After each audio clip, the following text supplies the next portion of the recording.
하나님의 말씀은 빌립보서 4장입니다. 신약성경 322쪽에 있습니다. 빌립보서 4장 17절, 18절 말씀입니다. 빌립보서 4장 17절, 18절 말씀 교독해서 읽도록 하겠습니다. 내가 선물을 구함이 아니요 오직 너희에게 유익하도록 풍성한 열매를 구함이라.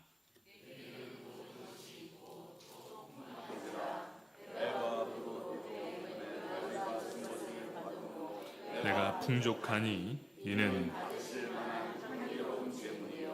하나님을 기쁘시게 한 것이라. 아멘.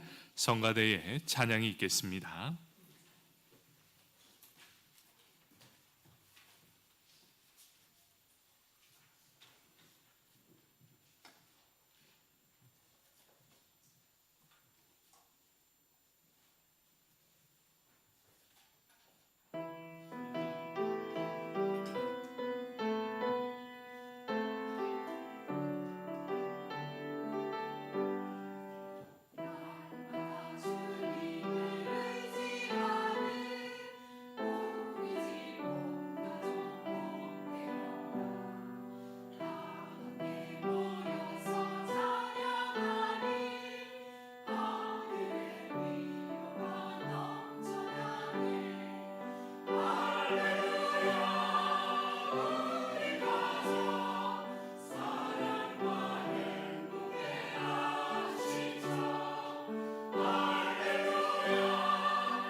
아멘. 우리의 찬양을 받으신 하나님께 박수로 영광 올려드리겠습니다. 감사합니다. 우리 함께 빌립보서 4장 17절 18절 말씀을 읽었습니다.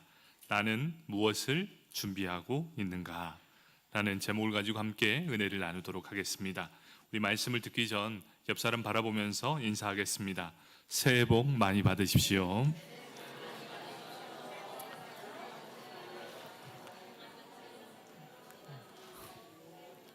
신정과 구정이 있어서 복을 2번 받습니다. 실질적인 명절은 딱 오늘인 것 같습니다. 그래서 우리가 신정을 지나 구정을 맞이해서 어찌 보면 우리에게 다시금 기회가 주어지는 것 같습니다. 넘어지고 실패했지만 다시 한번 결단하는 시간, 바로 우리에게 구정이 주는 또 다른 축복인 것 같습니다. 다시 시작할 수 있는 축복, 우리 다시 힘을 내어 2025년 다시금 시작하는 저와 여러분이 되길 축복합니다. 아멘. 자, 우리는 계속해서 빌립보서를 보고 있습니다. 빌립보서 중에 가장 핵심적인 한 구절을 한번 말해 보아라 라고 말하면 우리는 단연 빌립보서 4장 13절일 것입니다. 내게 능력 주시는 자 안에서 내가 모든 것을 할 수 있느니라. 아멘. 이 의미가 어떻습니까? 나는 비록 내 삶이 궁핍할지라도, 내 삶이 지금 바닥을 치고 있을지라도 하나님이 내게 능력을 베풀어 주신다면 나는 어떤 상황 속에서도 믿음으로 인내하며 승리하겠습니다. 나에게 어떤 상황이 있을지라도 넉넉히 이겨내며 승리할 것입니다. 라는 의미입니다. 2025년 우리 다시 한번 내게 능력 주시는 자 안에서 우리 모두가 할 수 있는 능력을 받길 축복합니다. 아멘. 그런데 이러한 은혜가 그냥 생기는 것이 아닙니다. 수많은 인생의 질고가 필요하고 삶의 경험을 통해 체득한 것이어야만 한다는 것이지요. 여러분, 여기에서 경험을 이야기하는 건 일상생활을 의미하는 것이 아닙니다. 과거에 당신이 어떻게 살았는가를 의미하는 것이 아니고, 내가 경험했다라는 것은, 성경이 말씀하신 이 경험은 내 삶에 변화가 있었던 경험을 의미하고 있습니다. 180도 변환되는 경험이 있었는가? 너의 삶의 마지막 브레이크가 잡혀 그 삶을 온전히 하나님께로 돌리는 그런 변화를 경험했는가? 이런 경험을 받는 사람들이 할 수 있는 고백이라는 것이지요. 내 삶의 이러한 변화는 딱 한 번이면 됩니다. 여러분, 이 변화가 자주 있게 된다면 내가 자주 넘어졌다는 것을 의미하고 있기 때문이겠지요. 여러분, 예수 만나는 경험은 딱 한 번이길 축복합니다. 넘어지더라도 또 일어서지만 다시 넘어지지 않길, 바로 우리가 온전한 변화를 받아 하나님 앞에 충분한 경험으로 계속해서 나아가는 인생. 여러분, 욥이 그랬습니다. 한순간에 모든 재산을 잃어버렸지요. 한순간에 모든 자녀들을 다 잃어버렸습니다. 한순간에 육신의 건강 또한도 한순간에 다 빼앗겨 버렸습니다. 욥은 평상시에 훈련이 잘 되었습니다. 그러면 욥은 아픔이 없었을까요? 욥은 아무렇지도 않고 괜찮았을까요? 모든 재산, 그리고 모든 자녀, 육신의 건강까지 한순간에 싹 가져가 버렸습니다. 정말 괴로움이 없었을까요? 그렇지 않았습니다. 욥도 아프고 괴로웠다는 사실입니다. 욥도 그 마음이 너무나 아파서 자신의 겉옷을 찢습니다. 그리고 자신의 머리털을 밀어버립니다. 자신이 할 수 있는 최고의 괴로움을 표현한 것이 바로 욥의 고난이었습니다. 얼마나 아팠을까요? 얼마나 괴로웠을까요? 그런데도 이 욥이 위대한 이유가 무엇인 줄 아십니까? 이러한 괴로움 순간에도 단 한 번도 하나님을 배반하지 않고 그 순간에도 하나님을 찬양하며 경배했다는 것, 그것이 바로 욥의 대단함입니다. 바울도 마찬가지였습니다. 왜 그의 삶에 괴로움이 없었겠습니까? 괴로움으로 따지자면 차고도 넘쳤을 것입니다. 그는 그럼에도 불구하고 견뎌냈다는 것, 인내할 수 없는 상황 속에서도 그는 인내할 수 있었습니다. 복음을 위해 일하면서 많은 사람들로부터 문매를 맞았습니다. 얼마나 괴롭고 아팠겠습니까? 또 복음을 위해 일하다가 궁핍해졌습니다. 수많은 기간을 굶기도 했습니다. 그리고 그 힘든 순간들을 통해야만 했습니다. 그런 모든 괴로움과 아픔을 인내하며 보냈습니다. 그럼에도 불구하고 그는 어떻습니까? 자신의 삶에 기쁨이 넘쳐났고 감사가 넘쳐나게 되었다. 어떻게 그것이 가능했을까요? 그것이 가능했던 이유가 있었습니다. 괴로움과 아픔 속에서 그가 그 아파하는 그 순간에 하나님께서 바울과 함께해 주셨기 때문이었습니다. 여러분, 하나님과 함께하면 그 고통 너무나 아프지만 하나님께서 위로하시고 격려해 주시고 길을 열어 주셨다. 바로 이 바울이 그 힘을 얻게 되었습니다. 또 한 가지, 바울이 이렇게 사역을 감당할 수 있었던 이유가 있었습니다. 하나님이 계셨지요. 거기에 플러스 바울 곁에 언제나 그와 함께 해준 빌립보 교회와 성도들이 있었다는 사실입니다. 그는 그것 때문에 든든해 질 수밖에 없었다. 빌립보 교회 성도들은 어려움에 처한 바울을 그저 바라만 보고 있지 않았다는 것, 바울의 괴로움에 함께 참여했습니다. 복음을 위한 일에도 함께 참여했고 고난에도 함께 동참했습니다. 바울과 이 성도들은 마음이 하나였습니다. 그리고 물질로 바울을 도왔습니다. 그리고 기꺼이 바울과 함께 하기를 원했던 빌립보 성도들. 사랑하는 성도 여러분, 우리 신앙생활은 절대로 독불 장군처럼 혼자서만 세워질 수 없습니다. 물론 하나님을 믿는 믿음 안에서 우리는 홀로 설 수 있습니다. 그런데 믿음이 성장하기 위해서는 절대로 홀로 서기는 안 됩니다. 그래서 우리에게는 교회라는 것을 주었습니다. 믿음의 공동체를 주셨죠. 왜 그럴까요? 함께 세워져 가길 원하기 때문이지요. 괴로움에도 함께 동참하며 고난도 함께 동참하면서 마음과 마음이 통하여 하나가 되게 하는 것, 바로 그것이 이 교회라는 공동체를 허락하신 이유였습니다. 바울은 이런 빌립보 교회 성도들을 향해서 잘했다 칭찬하고 있습니다. 빌립보서 4장 14절 말씀, 그러나 너희가 내 괴로움에 함께 참여하였으니 잘하였도다. 바울은 이 빌립보 교회 성도들을 향해 함께 세워져 가는 것을 위해 너희는 참 잘했다, 이렇게 칭찬하고 있다는 것이지요. 우리 교회는 하나님이 주인 되어 주시지만 우린 교회 안에 여러 성도님들이 함께 있습니다. 때로는 서로 맞지 않을 때도 있어요. 또 나에게 고통을 줄 때도 있습니다. 그런데 그런 모든 과정들을 통해 서로가 협력하여 선을 이루는 것이 바로 하나님이 우리 교회를 향한 바로 옳은 방향일 것입니다. 여러분, 함께 견뎌내며 시간이 지나더라도 함께 세워져 가는 우리 인제 장로교회 되길 축복합니다. 아멘. 바울은 이 빌립보 교회가 자신을 위해 이렇게 모든 것을 다 했을 때 그가 그들에게 했던 응답이 있었습니다.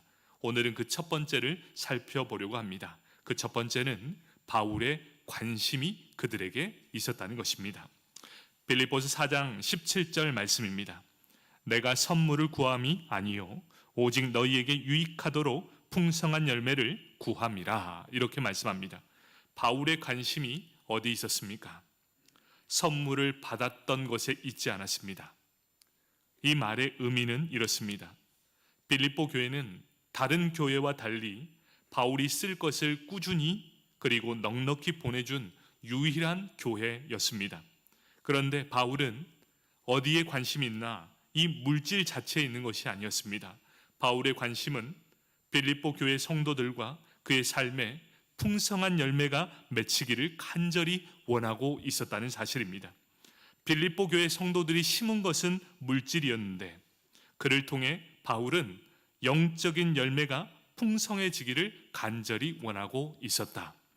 이 말씀을 이해하기 위해서는 누가복음 16장으로 가셔야 됩니다. 오늘은 누가복음 16장을 중심으로 이 말씀을 한번 살펴보려고 하겠습니다. 여기에는 한 가지 비유가 나옵니다. 어떤 부자에게 청지기가 있었습니다. 그 청지기는 어떤 사람입니까? 주인의 것을 낭비하는 사람. 이 사람이 바로 청지기였습니다. 얼마나 낭비를 많이 했던지 그런 소리가 주인의 귀에까지 들리게 되었습니다. 낭비하는 청지기를 좋아하는 주인은 그 어디에도 없을 것입니다. 그래서 이제 주인은 청지기를 불러냅니다. 그리고 이제 당신은 더 이상 저와 함께 할 수 없습니다. 이제 그만 정리하시고 떠나십시오. 이렇게 말을 전하게 됩니다. 더 이상 일을 할 수 없는 청지기는 생각하게 됩니다. 누가복음 16장 3절과 4절입니다. 청지기가 속으로 이르되 주인이 내 직분을 빼앗았으니 내가 무엇을 할까? 땅을 파자니 힘이 없고 빌어먹자니 부끄럽구나. 내가 할 일을 알았도다. 이제 이렇게 하면 직분을 빼앗긴 후에 사람들이 나를 자기 집으로 영접하리라 하고, 이런 생각을 하게 되었지요. 이제 내가 곧 쫓겨나게 될 건데 내가 이렇게 쫓겨나면 그 누구도 나를 반겨줄 사람이 없다. 힘도 없고 뭘 하자니 아무것도 할 수 없다. 그러니 쫓겨나기 전에 내가 사람들에게 점수를 좀 따야 되겠다. 그러면서 내가 쫓겨날 때 나를 그 사람의 집으로 불러주지 않겠느냐. 그런 생각을 하면서 이 청지기는 주인 몰래 생각을 하고 지혜를 짜냅니다. 어떤 한 사람이 빚진 자가 찾아옵니다. 기름 100마를 빌리러 왔습니다 라고 하면 청지기가 그를 조용히 불러냅니다. 자네 100마리라고 쓰지 말고 50마리라고 쓰리. 그러면서 그 모든 것을 탕감해 줍니다.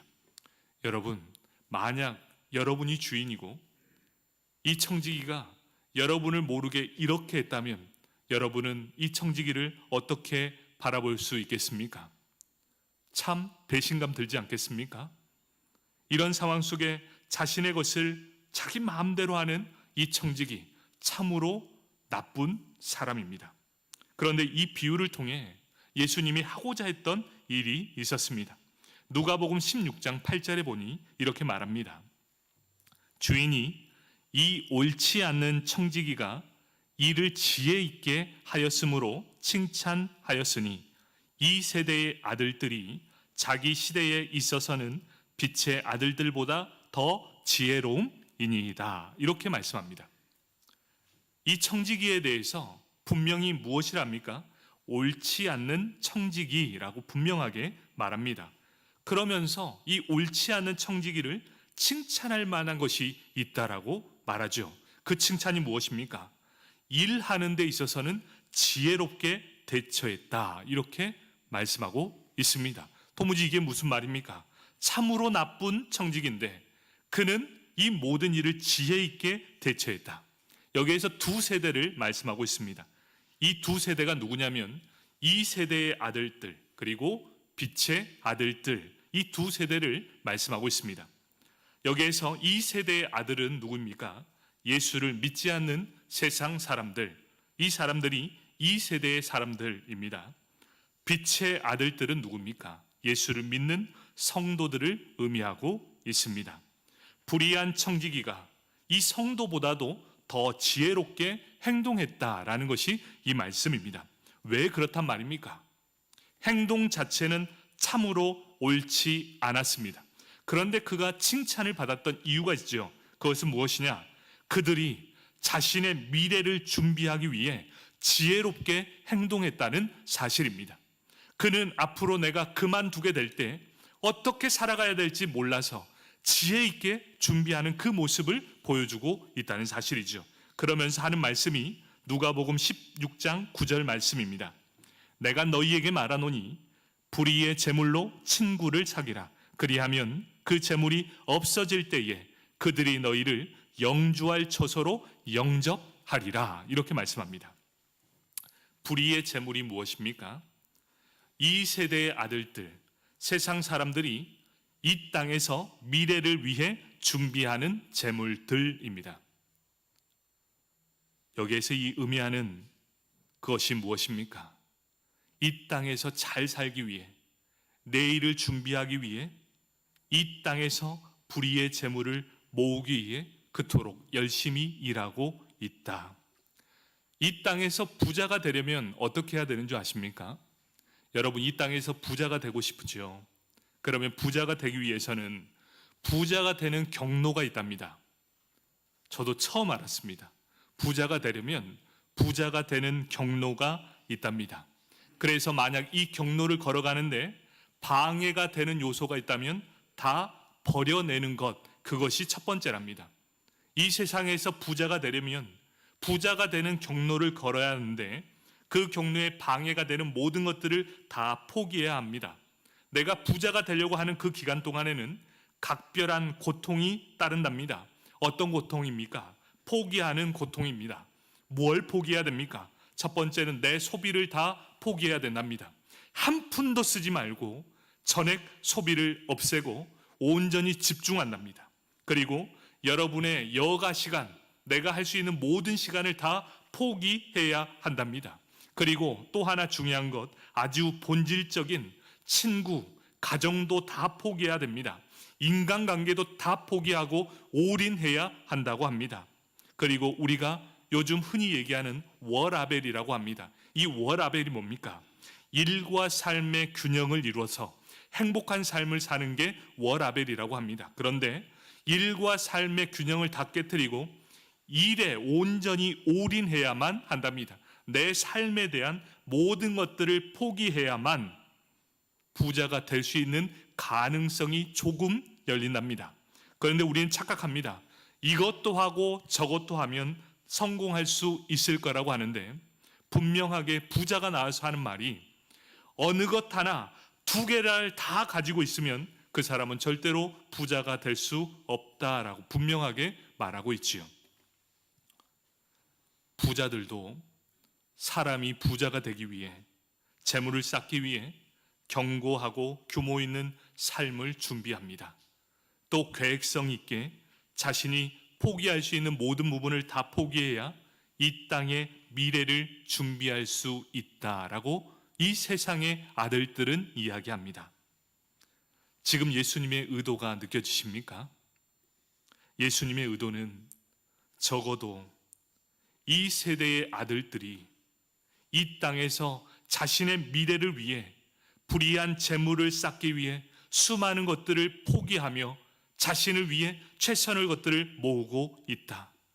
그러면 너 빛의 아들들이라고 말하는 너 하나님의 아들들아, 너는 지금 너의 미래를 위해, 너 자신을 위해 너는 무엇을 포기하고 있는가? 영원한 천국을 위해 준비하고 있는 것이 과연 무엇인가? 그러면서 우리에게 묻고 있습니다. 너희는 예수 그리스도를 믿는다고 하면서 너는 과연 예수를 위해 무엇을 포기하고 있는가? 여러분은 과연 이 질문에 어떤 대답을 할 수 있겠습니까? 이 구절에서 말씀하는 것이 이것입니다.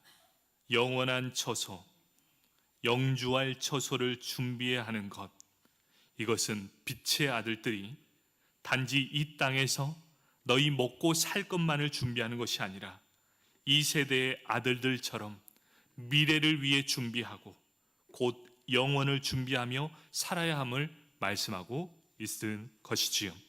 이 땅의 재물을 가지고 영원을 준비하는 자가 되어야 한다. 그러면서 13절에 말씀합니다. 누가복음 16장 13절 말씀입니다. 집 하인이 두 주인을 섬길 수 없나니 혹 이를 미워하고 저를 사랑하거나 혹 이를 중히 여기고 저를 경히 여길 것임이라. 너희가 하나님과 재물을 겸하여 섬길 수 없느니라. 이 세상의 아들들 또한도 두 가지를 다 하면 부자가 될 수 없다는 걸 압니다. 그래서 둘 중에 하나는 과감히 포기합니다. 하나님이냐 재물이냐, 둘 다 겸하여 너희는 성공할 수 없다라고 분명하게 말씀해 주고 있지요. 부자가 되려면 하나님을 과감히 포기했습니다. 여러분은 하나님을 포기한다면, 하나님을 인정한다면 과연 나는 재물을 포기할 수 있는가? 이 땅의 재물을 가지고 나는 무엇을 준비하며 살아가고 있는가? 여러분, 여기서 우리가 오해하지 않아야 될 것이 있습니다. 그것이 무엇이냐면, 물질이 많아서 하나님 앞에 그것을 드리면 나의 구원이 보장되고 영원한 삶이 보장된다라는 뜻이 절대로 아니라는 것입니다. 너희가 하나님의 백성이라면 마땅히 이 땅을 위해서만 살아가서는 안 됨을 말씀하고 있는 것이지요. 영원을 준비하는 자로서 복음을 위한 일에 자신의 물질이 사용되도록 하라는 말씀입니다. 복음을 위해 드리는 것, 그것은 그 자체로 개인에게도 유익이 되고 그로 인해 자신에게도 영적으로 풍성한 열매를 맺게 된다는 것을 말씀해 주고 있습니다. 누가복음 16장을 정리해 보면 이렇습니다. 지혜로운 사람, 복 있는 사람, 바로 빛의 아들들은 이 땅의 재물로 영원한 나라를 준비하는 사람입니다. 이 땅의 재물로 영원한 삶을 보장받는 것이 절대로 아닙니다.